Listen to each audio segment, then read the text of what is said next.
What do you think of that? What do you? Thank you for saying that, Mike. What do you think of YouTubers and pro boxers now? Like, are you for it? You know what? It's entertainment, and I think this year, if anything, we need entertainment. But I don't like taking away from a guy who's number 2 in the world who should be getting that shot.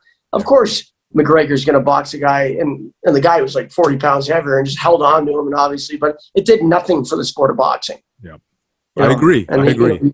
You know, it's tough, but that's entertainment. You know, Snoop Dogg's got his own promotional company now, right? Yeah. You know, and you're getting all, you know, now that guys don't have to fight the best. Yeah. You know, one of my favorites is Manny Pacquiao. I love him. You know what I mean? And you know, he's fighting the best. Even as old as he is right now, he's fighting the best. And that's what's the difference in some fighters. And then promoters. There's so many different promoters now. You can't get fights happening. You know, that's why UFC takes over, because there's one promoter, you're fighting him and you're fighting him. And if you don't, you're out. See you later. And this is the money you're making. And that's a good thing. I think they should be making more money like the boxers do. Unfortunately, don't. But then you get YouTubers who are making these millions. I'm like, for, you know, making crazy videos. And geez, I just I agree with you. Hey, if De La Hoya called me back for a rematch, I would do it. You know what I mean? If he gives me some money. Do you keep in touch with De La Hoya? I'm on his Facebook, but I don't really, you know. I obviously know that he knows who I am, but you know, he's such a different, you know, God, he's world champion so many times, huge promoter. You know, it's just, would he even give me the time of day? I don't know. I just for the viewers as well, myself, like that boxing match with De La Hoya, like I know about that as well. If you can share with the viewers again, like you talked about during the interview, but like how was that match to yourself? Well, like, we were, so that was the year before I fought Arturo, and so Arturo fought the weight class below me, so we were on the team together. So I remember who else fought, Dale Brown, Chris Johnson. Tough. It was tough, and so I was the third last fight. For some reason, but I didn't know who Oscar De La Hoya was.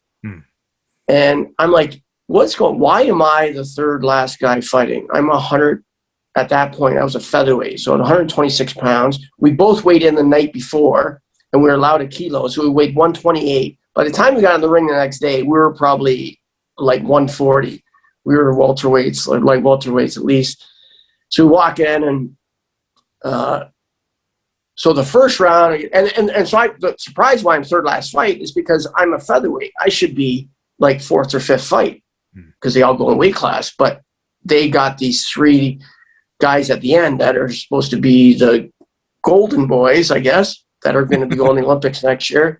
Yeah. So the first round I come out, and I was faster than him. I had better footwork. He comes out, and he's jab, right, left hook to the body, went, oh! And I just kind of went, oh, my God. I'm like, Jesus, guy. So I just started getting on my bicycle, and I was like, bum, bum, you know, bum, bum, bum. And the coaches were Taylor Gordon and Tony Pimentel from Thunder Bay. And I'm still trying to get the video because Tony Pimentel has it. He lost it somehow. It was on Turner Broadcasting System. Yeah. God, would I love that. You have to. But I got the video of Arturo, which is awesome. So Arturo fought before me, I think. He fought this guy, Tony Gonzalez. He lost the split decision. And then, so I went in. So the first round, I go, boom, boom, left his body. Like, oh, my God, this guy can punch. So I get on my bicycle. I'm boxing well, really good. And then in between in the rounds, so Tony Pimentel and Taylor Gordon, who are national, they're like, man, you're doing unbelievable. You don't know who this guy is. I'm like, what are you talking about? I go, don't tell me that. Don't, because it'll get in my head now that I know who this guy is. It's like, this guy is supposed to be the golden boy. And I went out. And then after the fight, I thought I won. He raised me up in the air like this. You know, like, good fight. I'm like, whoa. I'm like, I got a shot at this. And then 2-1 split decision. You know, to lose the split. At the time, I was disappointed. But after the fight, they're just like, Taylor Gordon's like, you have no idea. This guy is going, they're guaranteeing him the gold medal. I'm like, whatever. I'm like, come on. And then sure enough, you know, he wins the gold medal, a weight class up, which was in Billy Irwin's weight class at the Olympics in Barcelona, where I'd stayed down below. But yeah, and just, it was crazy. And I remember going out. So me and Arturo Gatti went out after. Oh, nice. Disappointed, but we went out, and it was because it was at the Grand Forks, North Dakota. So they had all these universities there, and they had all these dorms and whatever frat houses. So we ended up going in this one house and just drinking beer and just having fun. And I cherish that moment with Arturo, because we had such a blast. And, you know, just what his career, what he's done, and just amazing, right? Which we never thought, coming from, you know, his last amateur fight, me beating him in Hall, Quebec, and then he turning pro and just doing unbelievable, you know what I mean? And winning world championships, and just his style of fighting, the him against Ward, you know, just the epic fights they had. And you know, and then I remember getting a call from Stefan LaRouche. Actually, I saw it. I was running on my treadmill downstairs, saw it. Arturo Gatti murder. I'm like, what is going on? I'm like, I was just in shock. And then, you know, found out it was going in, I think it was in Brazil, and his wife. I was like, what? You know, and it had such that close connection, and, you know, me hanging out with him, and then, you know, me boxing him, and wow, just he's a legend. And it's just sad the way it happened in the end, because, you know, it just where could it have gone, you know what I mean? Yeah. You know, with any, he could have been such a huge promoter, you know, he could have been with the De La Hoya promotion team and stuff like that. He could have had his own promotion team in Quebec, and he's a very missed guy and cherished guy and Hall of Famer, you know. He'll forever be in our hearts. Absolutely. Thunder God. Yeah. Absolutely. Yeah. You know, I'll wrap it up with one more question. The foundations you're doing now, Mike. Box Run, Heaters Peters. Please tell the viewers about it, about these important. Yeah. So Heaters Heroes, I started, and I mentioned Heater. His name was Bob Lavelle. He helped me out in boxing, and he helped me out financially and through sponsorship. He worked for Bell Mobility. He was actually the first guy to get cell phones to athletes, and they got him on a program. It was like $18 a month or something like that. So he got Bell Mobility, an Olympic ring on your phone, one of those kind of click phones back in like the early 90s. And we got to, for media, and he put that whole together for all the athletes that we could contact their family and press while we were away, which was awesome. And he was from Niagara Falls. He was friends with my dad. And so he helped me out. You know, he saw the potential I had, and he was like a second father to me, a mentor of mine. And he helped me out, helped me train in Toronto, and helped me. If it wasn't for him, I wouldn't be. I don't think I would be able to go on as far as financially to be able to train full time and go to the Commonwealth Games in '98 and the last Olympics in Sydney. And so in 2008, his Heater's niece, Bob Lavelle, Heater's niece, was competing for the softball Canadian team going to Beijing. And he asked me if I wanted to go. And I said, oh, God, I would love to go and not have to compete. Just be a spectator at one of these Olympics and have fun. Well, I phoned him back a couple of weeks later. He goes, Mike, I got this pain in my shoulder. It's brought me right down to my knees. He goes, I've got to get you. I'm like, oh, my God. Heater was a strong guy. Nothing affected him. And then, you know, about 2 weeks later, he says, Mike, he goes, I got diagnosed with cancer. I don't know what type of cancer it is yet, but it ended up being pancreatic cancer, which was one of the worst. Wow. And another 7 months, and he passed away, went through all the best treatment you could get. And I remember being at the funeral, and Dougie Gilmore was behind me, and who knew him really well, and we were bawling, and just like, man, I can't believe this guy. He did so much for Niagara Falls, for charities and everything. So after I decided, you know what, I got to carry on Heater's legacy. So I called this at our local Oaks Park in Niagara Falls, Heater's Heroes Run for Children, and it would just be a child just walking a 400-meter lap who have terminal illness or life-altering illness or injuries. And we had 13 kids that year. And the one girl, Kelsey Hill, she was from Fort Erie, and she had brain cancer, and she was actually paralyzed. So she was in a wheelchair, and she had a direct impact on me. And they would go 400 meters, but it was like running a marathon for them, you know. And it was all in his legacy. So we'd give everyone kind of mini wishes. Whatever money we made, we would help whatever we could do. And she just wanted a chair from where she was sleeping to where the bathroom was, because they were on different levels. So we gave that to her. And I actually pushed her in the Terry Fox run, which was a month later at that same track. And I just remember after that, we had a volunteer party for everyone that helped out the Heaters Heroes. And I said, you know what? Has anyone ever carried on Terry Fox's legacy to wherever he was supposed to go? He started in St. John's, and he made it all to near Thunder Bay. But did everyone carry it on? And we looked, we're like, no. I'm like, and at that time, I had a few pops, I'm not going to lie, and we were celebrating just what we did. And, you know, and I said, you know what? I'm going to do it. I'm going to do it. I'm going to run. I'm going to run from, which was Schreiber, which is just, or sorry, not Schumer, which is right before Thunder Bay, all the way to Victoria. So Nice. we, started training for it in November of 2011 and wanted to start April 12th, 2012, which would have been 32 years to the day that Terry Fox dipped his leg in the ocean in St. John's, to the exact day. So I was training, and like boxing, we always train like 5 kilometers, but hard, fast. Now I'm doing training, but I'm just running slower pace. And now I'm like, my long run of the week would be 30 kilometers, and it'd take me like, 3 hours, right? And I remember my one buddy, Mike Juice, he says, what the hell are you doing? He goes, I went with my family shopping. I saw you running. And then 3 hours later, I see you. I go, I'm thinking about doing this thing. I'm not sure, But anyways, in December of that year, Kelsey's mom phoned me, says, Mike, Kelsey just passed away. And I was like, we were just, it didn't stop there. We had candle vigils, and it just like, this was giving me more motivation like anything to try to do this run. And so I phoned my one buddy, Tim Geddes, who's one of my best friends, and he's a bigger guy, almost, I don't know, he just a big comedic, like he's funny all the time, type of guy that you would want on the run with you, because we need an RV, we need something to feed me, we're going to talk to schools, we need places to stay, do my laundry, which nobody wants to do. So I phoned Tim, and Tim's like, he goes, Mike, of course, I'll come with you and I'll help you in any way I can. He goes, in fact, my son's friend, Matteo Mancini from Thorold, Ontario, has the same cancer as Terry Fox. He's getting his leg amputated in 2 days. I'm like, what? So I said, I got to meet this kid.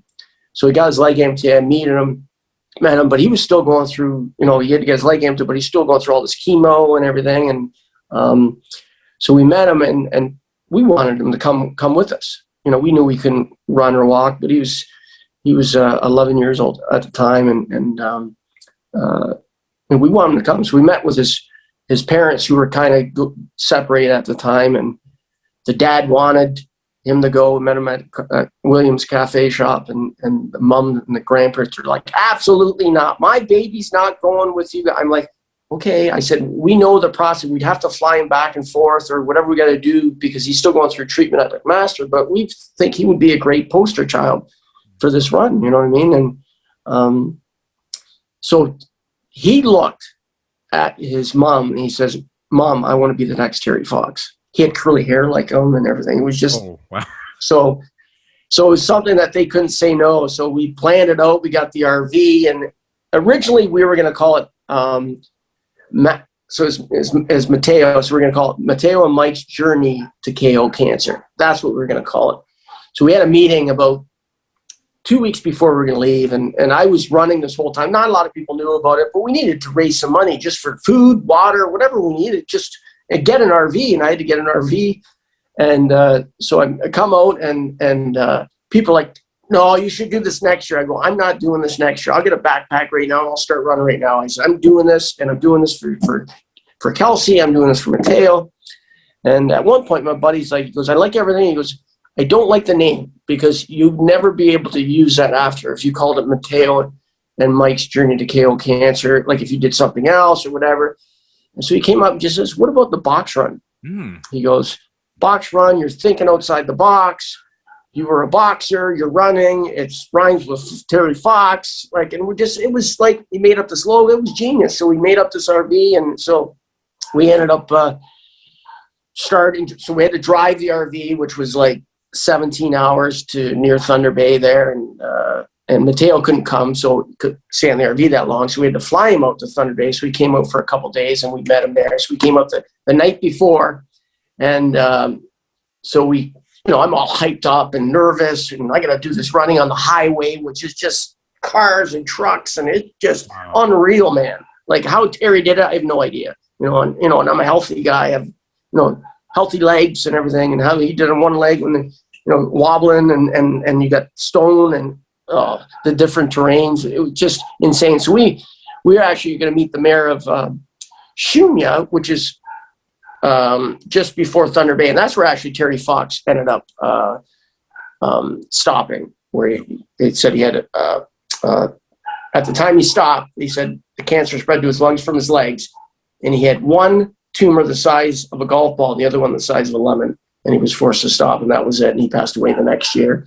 Wow. So we there's a little piece of grass at that time. There was a little plate saying how much Terry Fox ran, and it took us like 2 or 3 times to go back and forth to find us. Finally, we found it. We met the mayor of Shunya there, and there was a big, huge petition because they wanted to move this and make the 2-lane highway a 4-lane highway, which it is now, and move everything. And they didn't want it moved, but you know, it is moved now. And I, you know, if anything, I said, well, if they move it, put a big statue, put a Tim Hortons. You can stop, have a coffee. You can't get more Canadian than that. Tim Hortons and Terry Fox. Yeah. But we were supposed to meet the mayor of Thunder Bay, which is the big statue of Terry Fox, which is, everyone thinks he stopped, but he didn't actually reach that. So we measured out an RV the night before, and we measured it was 8.8 kilometers. We got there and we met the mayor in the morning, and Mateo was there. He was a little rock star, and by the little tiny statue that was there in Shunya. And at one point, the mayor of Shunya goes, Mike, you better get going. You know, you got 14 kilometers to go. I go, no, we measured it last night. It's 8.8. Goes, no, Mike, it's 14 point. I go, we know exactly how long it's to statue. And I'm like, oh my God. So we didn't know, but our RV was American, so it was measuring miles. Oh. So we so anyway, so I just started sprinting, but nonetheless I made it there. But you know, we ran, and our idea was just for Mateo to come in every major city. So we got to Winnipeg, and then we wanted him to come to Regina, and then Calgary, and then meet us in Victoria, and at the end, and he could dip his leg in the ocean with me like Terry Fox did 30 years before, and everything was going good. Made it to Winnipeg, and it was tough. Like, it was excruciating. Like, boxing really helped me, you know, because of, you know, I was trying to gain weight here. I wasn't trying to lose weight. So it was the other way around. I was burning 5,000 calories a day running a marathon. So he came in Winnipeg, and he was all over the news, Mateo, and he was a little rock star. And then when we got to Regina, we're waiting for him. We got a call from his mom, and he goes, he can't come anymore. His cancer spread from his legs to his lungs. Wow.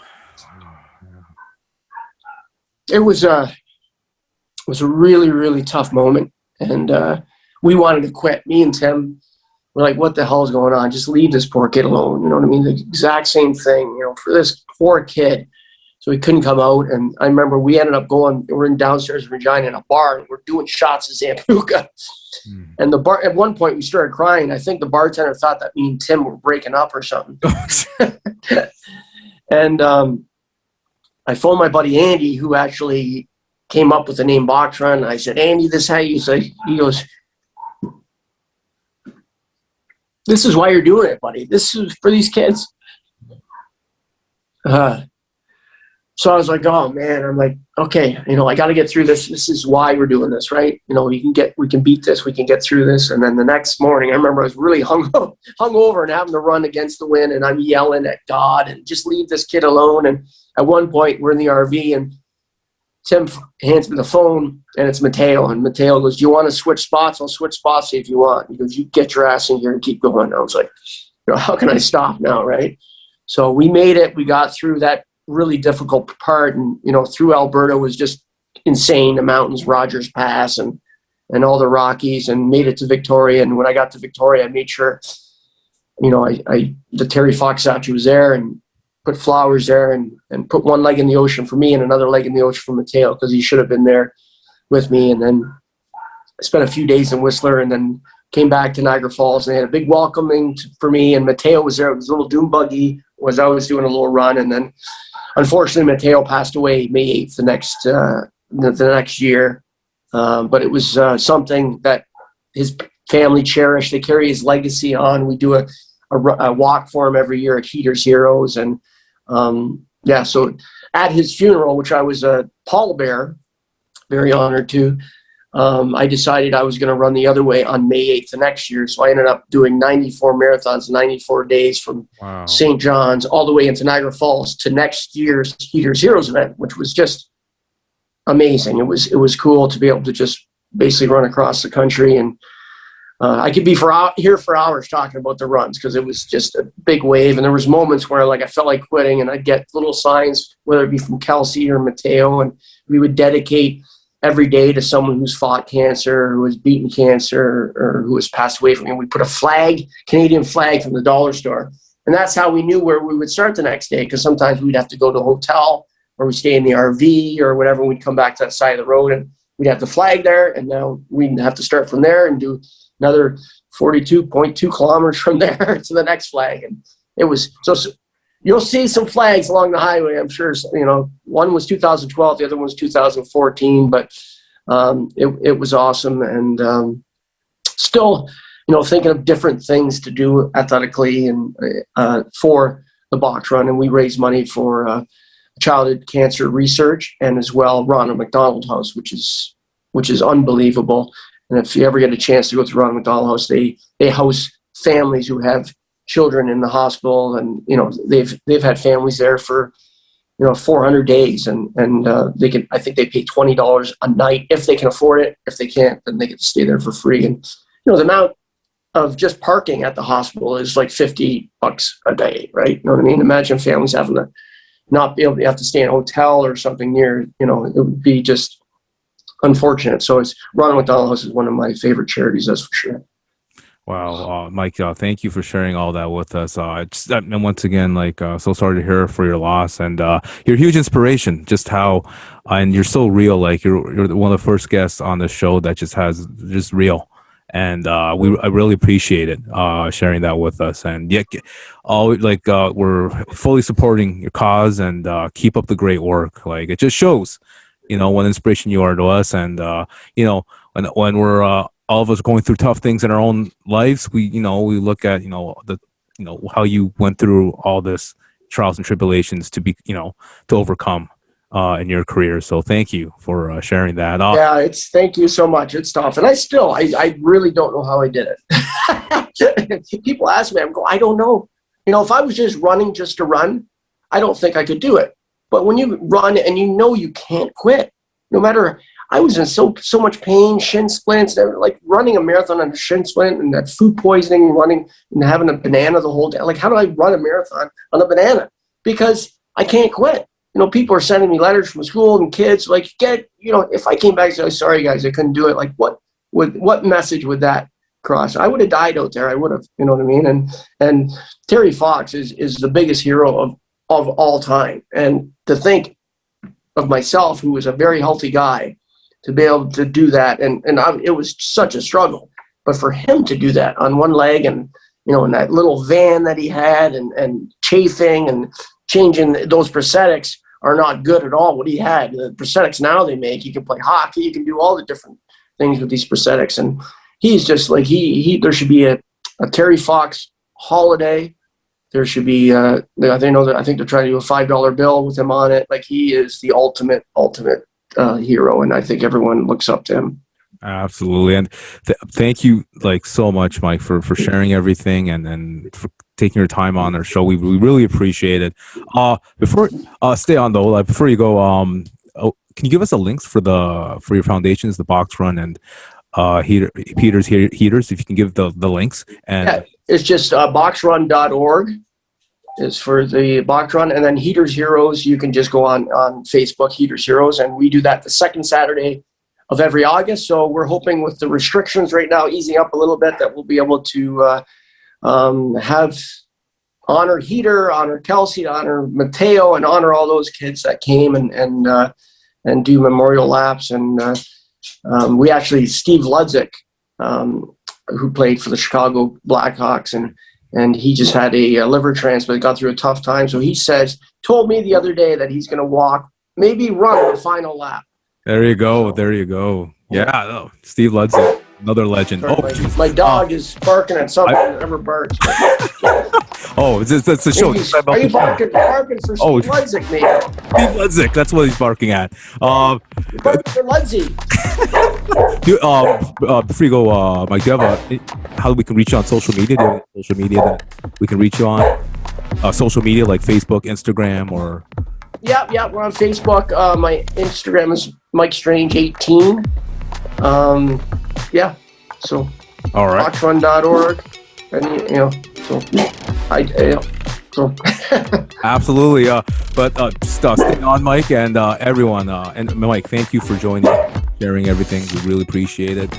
And thank you, everyone, for joining Mike and I. And I appreciate being on Tea Time with Tommy. I really do. I appreciate that, and amazing show. And thank you, and thank you for listening. Thank you so much, Mike. Take care, everyone. Take care, guys. This is former 3-time Olympian, Canadian Olympian Mike Strange, and you are watching Tea Time with Tommy. Please subscribe below and follow at Tea Time with Tommy.